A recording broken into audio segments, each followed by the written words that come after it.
Laki ng problema ko. Bagong taon.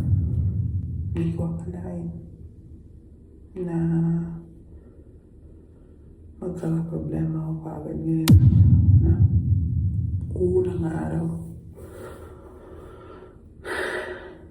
Tulungan niyo naman ako. Fams. Ano bang nagkat ko?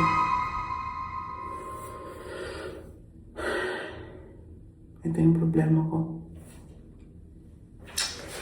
Kung naliligo ba ako ngayon?